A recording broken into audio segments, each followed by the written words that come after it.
ये आपका oregano sulphur compound का दूसरा लेक्चर है। इसमें हमने पहले लेक्चर में एल्कोहल के समान सल्फर की होगी थायोल के बारे में इंट्रोडक्शन पढ़ा था, नोमेनक्लेचर तक पढ़ चुके हैं। अब इनके बनाने की संश्लेषण की सामान्य विधियाँ, जनरल मेथड्स ऑफ प्रिपरेशन। पहली बनाने की विधि है पोटेशियम हाइड्रोजन सल्फाइड द्वारा by potassium hydrogen sulphide. Alkyl halide की या पोटेशियम एल्किल सल्फेट की या एल्किल टॉसिलेट के साथ KSH पोटेशियम हाइड्रोजन सल्फाइड के जलीय या एल्कोहल विलेन के साथ गर्म करने पर थायोल बनते हैं। इनकी समीकरण है C2H5Br ethyl bromide plus KSH, तो ये आपके C2H5SH एथिल थायोल बन जाता है। पोटेशियम एल्किल सल्फेट C2H5OSO3K, इसकी क्रिया KSH पोटेशियम हाइड्रोजन सल्फाइड से कराएं तो एथिल थायोल प्लस K2SO4।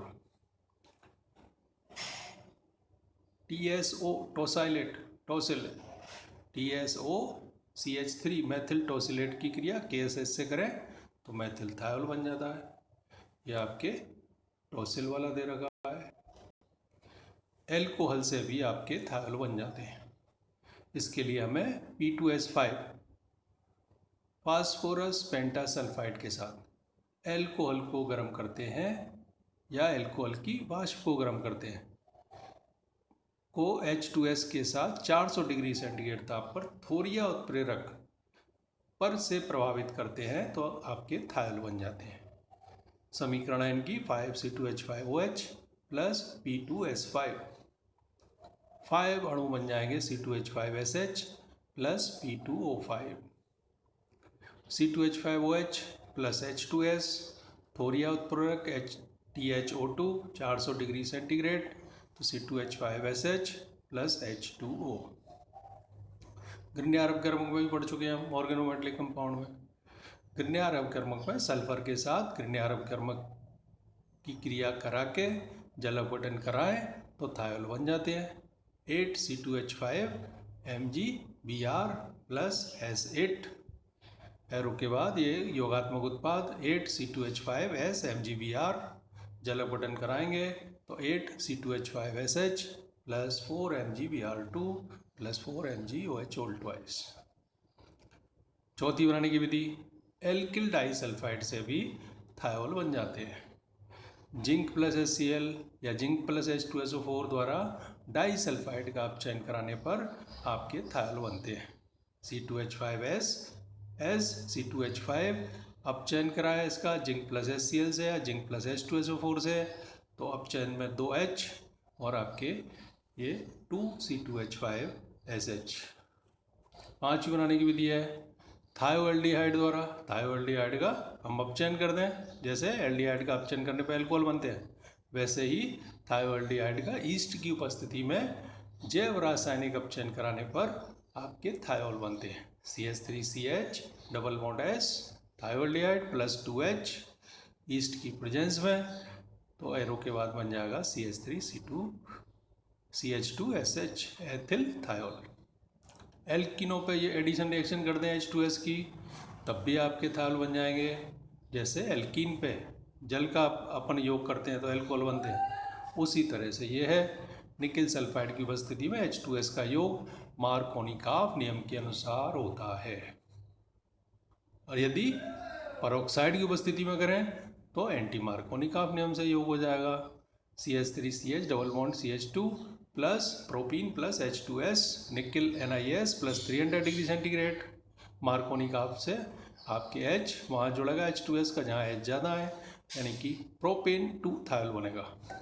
लेकिन पेरोक्साइड ले लिया H2O2 और UV रेडिएशंस ले लिए तब आपके मार्कोनिकॉफ के नियम के विपरीत यानी पेरोक्साइड इफेक्ट के अनुसार प्रोपेन 1 थायोल बन जाएगा।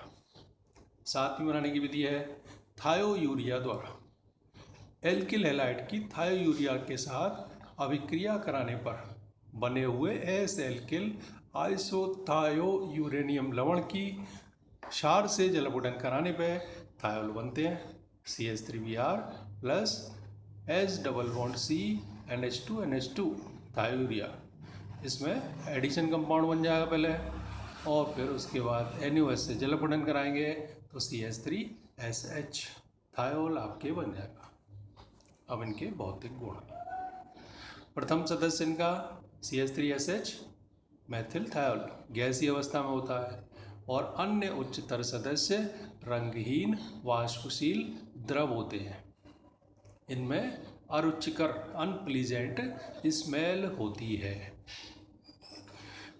एल्कोहल से ही तुलना करते हुए थायल को पढ़ेंगे हम कि थायल के क्वथनांक संगत एल्कोहलों की तुलना में कम होते हैं, क्योंकि सल्फर की विद्युत दृढ़ता कम है ऑक्सीजन से, इसलिए एल्कोहलों में तो अंतराणु H बंध से अणुओं में संगुणन हो जाता है, लेकिन सल्फर की विद्युत दृढ़ता कम होने से इनमें H बंध कम होंगे, यानी कि अणुओं का संगुणन नहीं हो पाएगा, इसलिए इनके बॉइलिंग पॉइंट संगत एल्कोहलों से करस्पॉन्डिंग एल्कोहल्स की तुलना में कम होते हैं। जैसे यहाँ दे रखा है मेथेनॉल का CH3OH का 328 केल्विन या 56 डिग्री सेंटीग्रेड होता है, लेकिन मेथिल सल्फाइड मैथिल थायोल का CH3SH का 278 के या केवल 6 डिग्री सेंटीग्रेड होता है।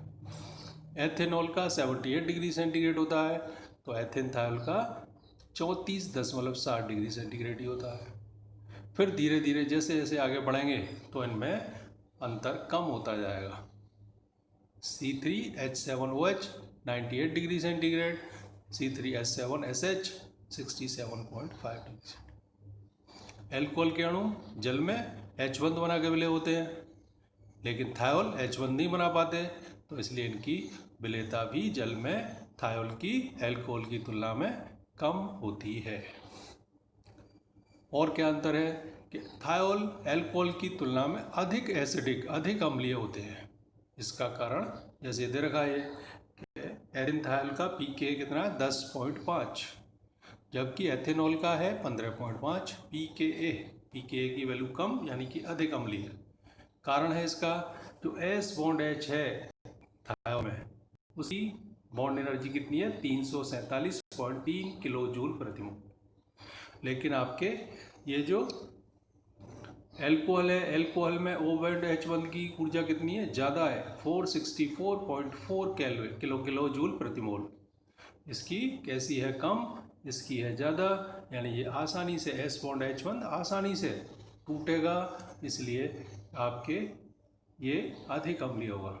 और ख़ास बात है सल्फर का आकार बड़ा है ऑक्सीजन से, यानी जो ऋणावेश सल्फर पे आएगा, ऑक्सीजन पे भी एक ऋणावेश, सल्फर पे भी एक ऋणावेश, जो ऋणावेश सल्फर पे बड़े आकार के सल्फर पे आएगा तो वो उसका स्टेबलाइजेशन आसानी से कर देता है, इसलिए ये ज़्यादा अम्लीय होते हैं। रासायनिक अभिक्रियाओं को अगले नेक्स्ट लेसन में पढ़ेंगे। धन्यवाद।